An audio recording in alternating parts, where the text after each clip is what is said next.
Livro de Números, capítulo 35, versículos 6 a 29. À medida que os irmãos forem encontrando, peço a gentileza de ficarem de pé. Diz a palavra do Senhor: das cidades, pois, que dareis aos levitas, 6 haverá de refúgio, as quais dareis para que nelas se acolha o homicida. Além destas, lhes dareis 42 cidades. Todas as cidades que dareis aos levitas serão 48 cidades, juntamente com os seus arredores. Quanto às cidades que derdes da herança dos filhos de Israel, se for numerosa a tribo, tomareis muitas, se for pequena, tomareis poucas. Cada um dará das suas cidades aos levitas, na proporção da herança que lhe tocar. Disse mais o Senhor a Moisés: fala aos filhos de Israel e dize-lhes: quando passardes o Jordão para a terra de Canaã, escolhei para vós outros cidades que vos sirvam de refúgio, para que nelas se acolha o homicida que matar alguém involuntariamente. Estas cidades vos serão para refúgio do vingador do sangue, para que o homicida não morra antes de ser apresentado perante a congregação para julgamento. As cidades que derdes serão 6 cidades de refúgio para vós outros. 3 destas cidades dareis deste lado do Jordão, e 3 dareis na terra de Canaã. Cidades de refúgio serão. Serão de refúgio estas 6 cidades para os filhos de Israel, e para o estrangeiro, e para o que se hospedar no meio deles, para que nelas se acolha aquele que matar alguém involuntariamente. Todavia, se alguém ferir a outrem com instrumento de ferro e este morrer, é homicida. O homicida será morto. Ou se alguém ferir a outrem com pedra na mão, que possa causar a morte, e este morrer, é homicida. O homicida será morto. Ou se alguém ferir a outrem com instrumento de pau que tiver na mão, que possa causar a morte, e este morrer, é homicida. O homicida será morto. O vingador do sangue, ao encontrar o homicida, matá-lo-á. Se alguém empurrar a outrem com ódio ou com mau intento lançar contra ele alguma coisa e ele morrer, ou por inimizade o ferir com a mão e este morrer, será morto aquele que o feriu. É homicida. O vingador do sangue, ao encontrar o homicida, matá-lo-á.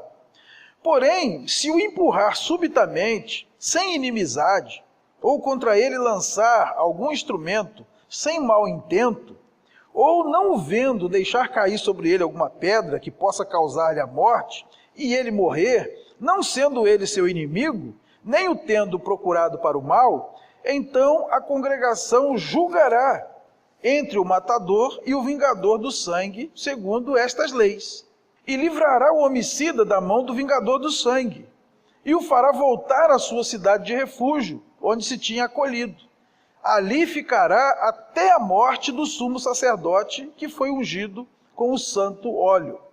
Porém, se de alguma sorte o homicida sair dos limites da sua cidade de refúgio, onde se tinha acolhido, e o vingador do sangue o achar fora dos limites dela, se o vingador do sangue matar o homicida, não será culpado do sangue, pois deve ficar na sua cidade de refúgio até a morte do sumo sacerdote.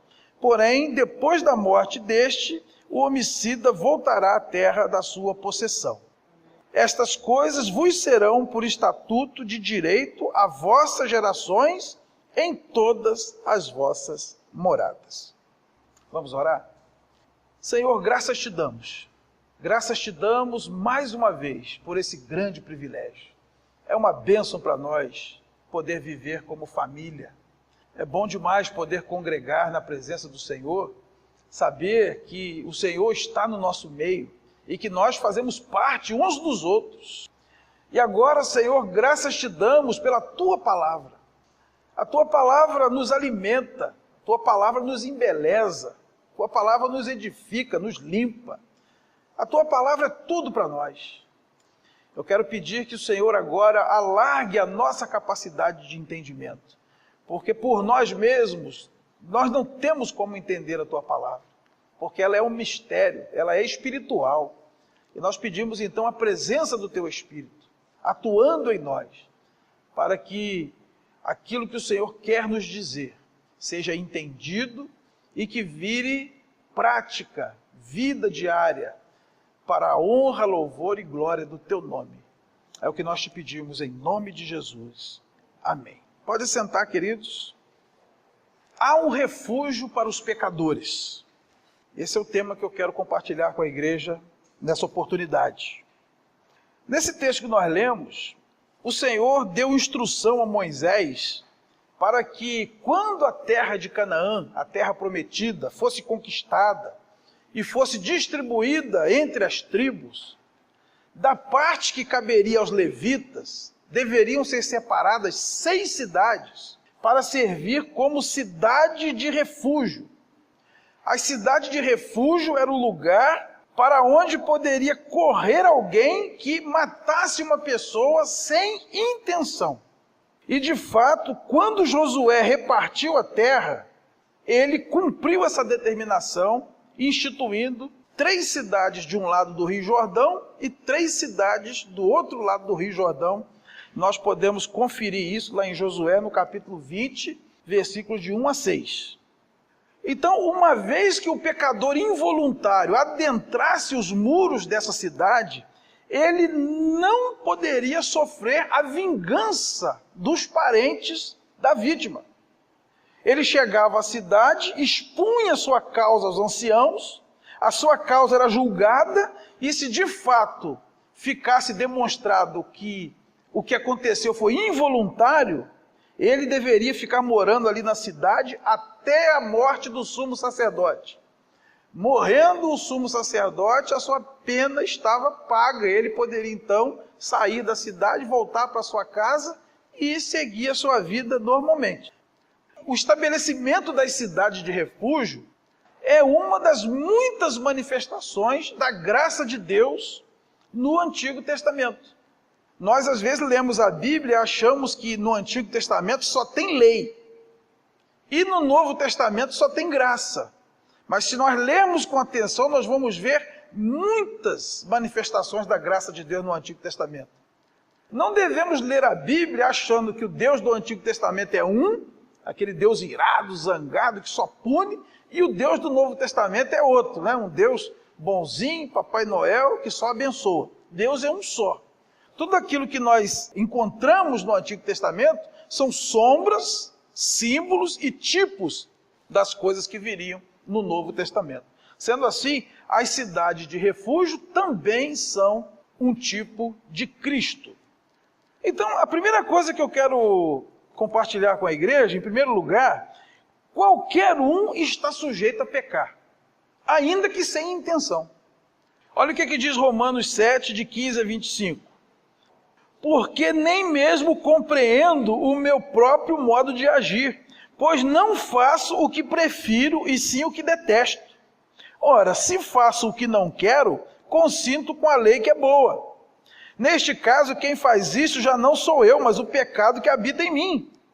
Porque eu sei que em mim, isto é, na minha carne, não habita bem nenhum, pois o querer o bem está em mim, não porém o efetuá-lo. Porque não faço o bem que prefiro, mas o mal que não quero, esse faço. Mas se eu faço o que não quero, já não sou eu quem o faz, e sim o pecado que habita em mim. Então, ao querer fazer o bem, encontro a lei de que o mal reside em mim. Porque no tocante ao homem interior, tenho prazer na lei de Deus.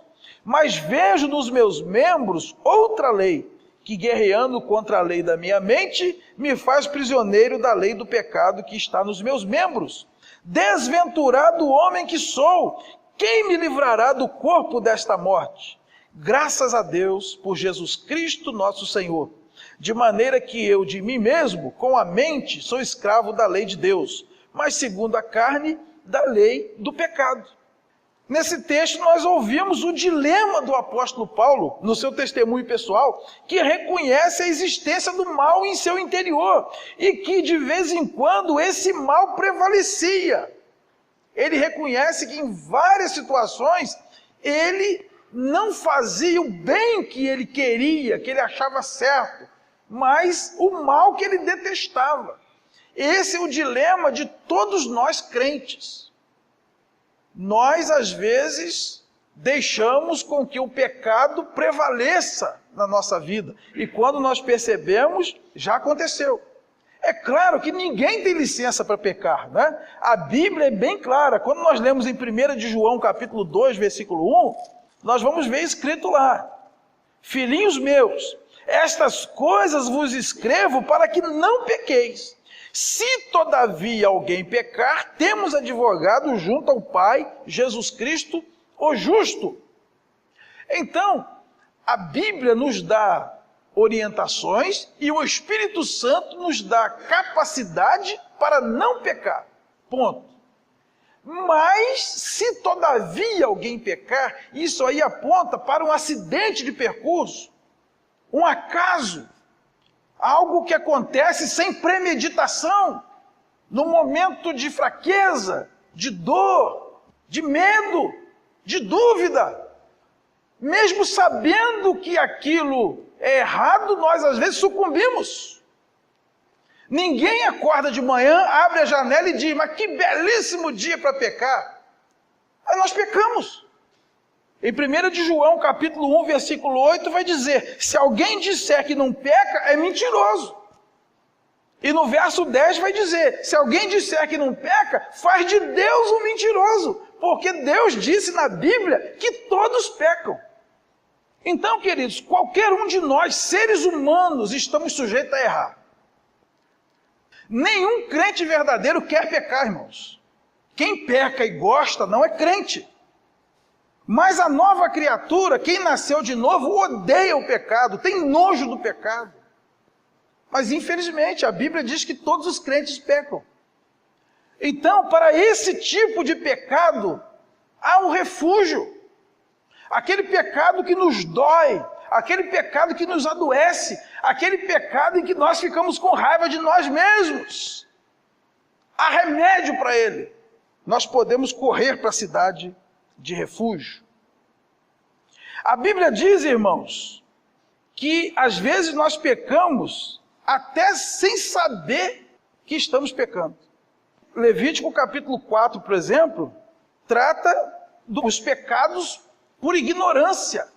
Versículo 27 e 28 vai dizer: se qualquer pessoa do povo da terra pecar por ignorância, por fazer alguma das coisas que o Senhor ordenou, se não fizesse, e se tornar culpada, ou se o pecado em que ela caiu lhe for notificado, trará por sua oferta uma cabra sem defeito pelo pecado que cometeu. No capítulo 5 ele vai tratar dos pecados ocultos.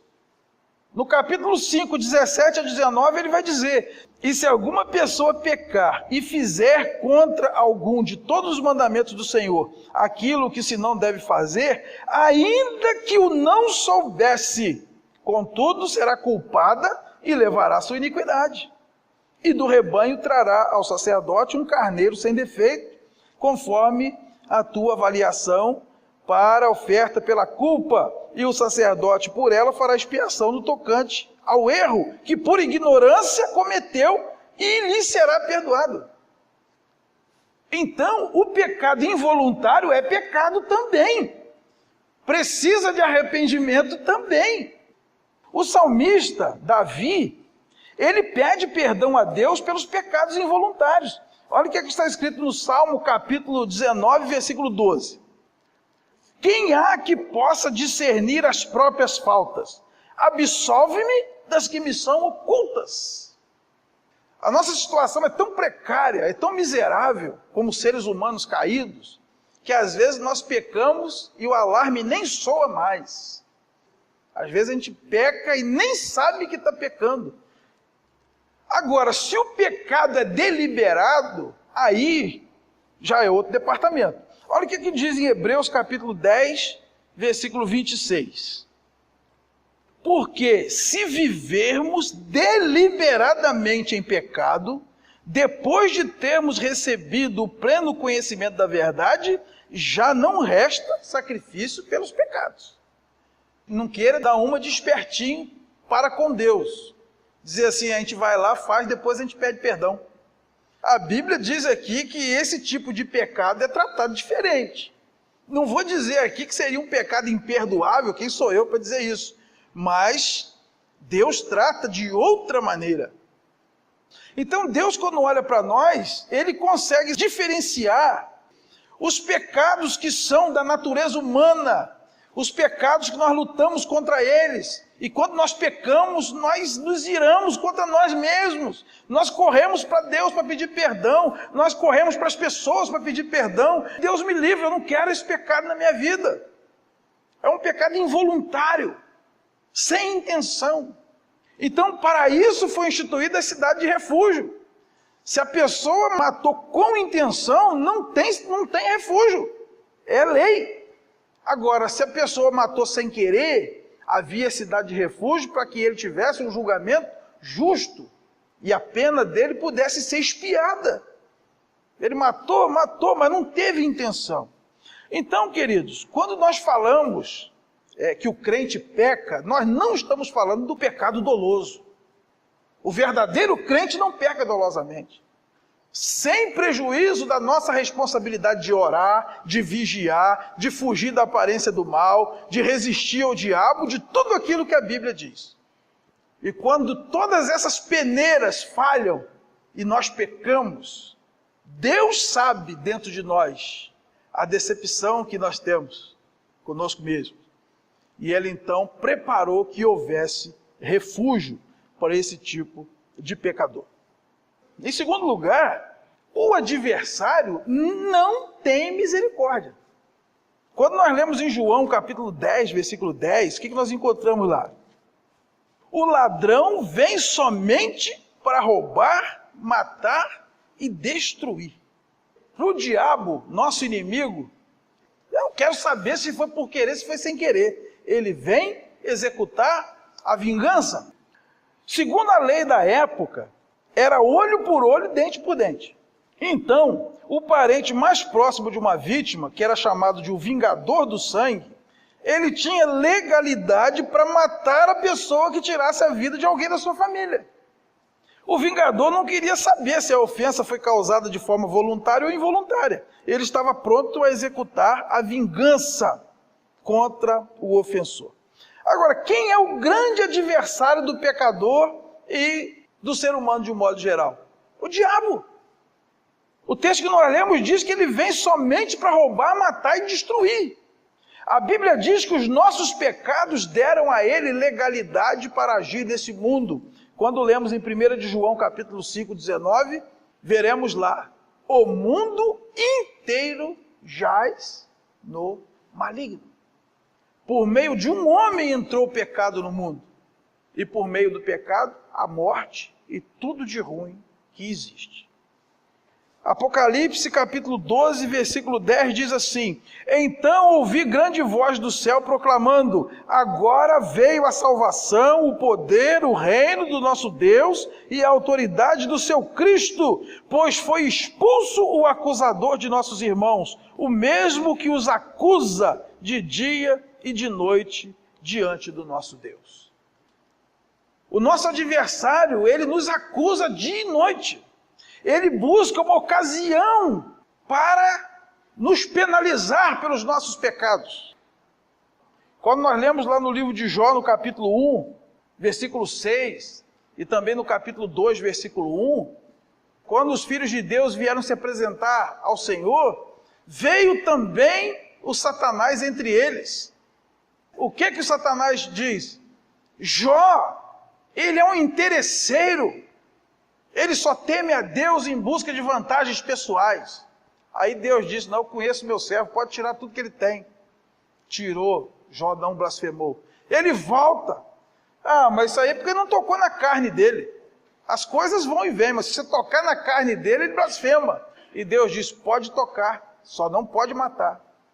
E Jó ficou de alto a baixo de pereba, da planta dos pés ao alto da cabeça. E Jó, com tudo isso, não blasfemou contra o Senhor na sua face. Mas a gente percebe que o inimigo, ele fica buscando ocasião diante de Deus para poder executar o juízo contra nós.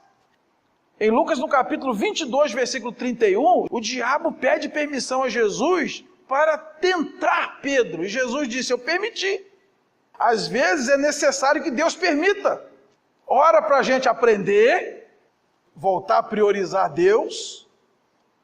Às vezes Deus permite para que pessoas à nossa volta sejam tratadas. Às vezes Deus permite para envergonhar o próprio inimigo.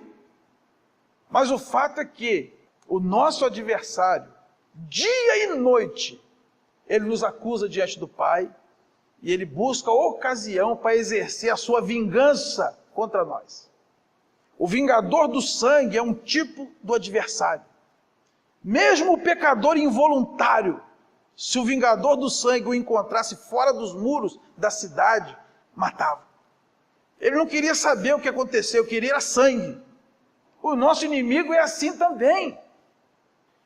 Em 1 de Pedro, capítulo 5, versículo 8, está escrito: sede sóbrios, o diabo, vosso adversário, anda em derredor, rugindo como um leão, procurando quem possa tragar.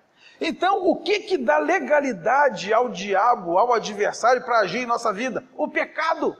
Qualquer pecado que a gente cometa abre portas para a ação do inimigo em nossa vida. Na carta aos Efésios, capítulo 4, Paulo diz: não deis lugar ao diabo. Porque quando a gente peca, o inimigo vem acusar, vem para roubar, matar e destruir. E a única esperança para nós, quando nós pecamos, para não sermos tragados, destruídos pelo vingador, é correr para uma cidade de refúgio. Em terceiro lugar, Jesus é o único refúgio para o pecador. Quando nós lemos em Romanos capítulo 8, versículo 1, nós encontramos lá: agora, pois, já nenhuma condenação há para os que estão em Cristo Jesus. A Bíblia é rica em textos que nos ensinam que o nosso refúgio está em Deus. No Salmo 46, versículo 1 vai dizer: Deus é nosso refúgio e fortaleza, socorro bem presente nas tribulações. O Salmo 91, versículos 1 e 2: o que habita no esconderijo do Altíssimo e descansa à sombra do Onipotente, diz ao Senhor: meu refúgio e meu baluarte, Deus meu, em quem confio. Lá em Mateus capítulo 23, versículo 37, Jesus chora à vista de Jerusalém.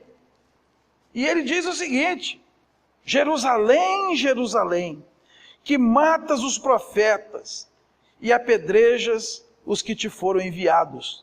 Quantas vezes quis eu reunir os teus filhos, como a galinha ajunta os seus pintinhos debaixo das asas, e vós não o quisestes.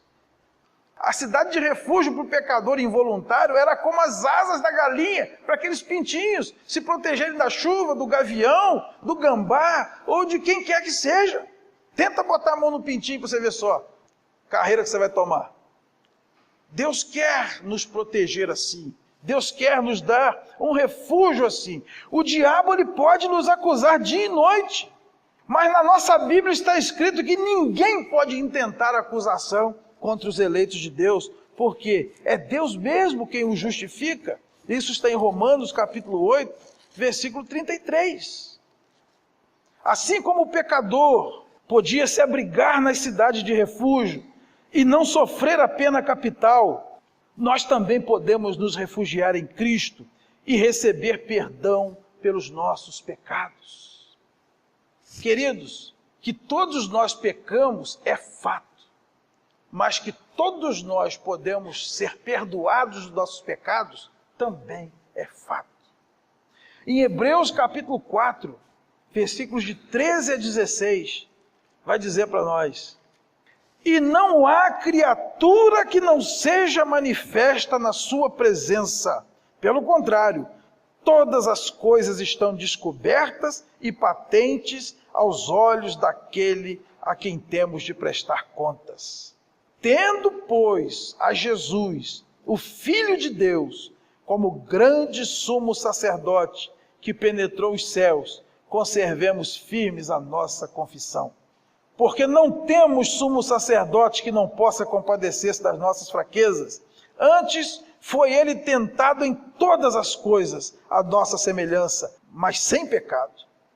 Acheguemo-nos, portanto, confiadamente, junto ao trono da graça, a fim de recebermos misericórdia e acharmos graça para socorro em ocasião oportuna. O que a gente faz com o pecado quando ele acontece na vida da gente? Das duas, uma.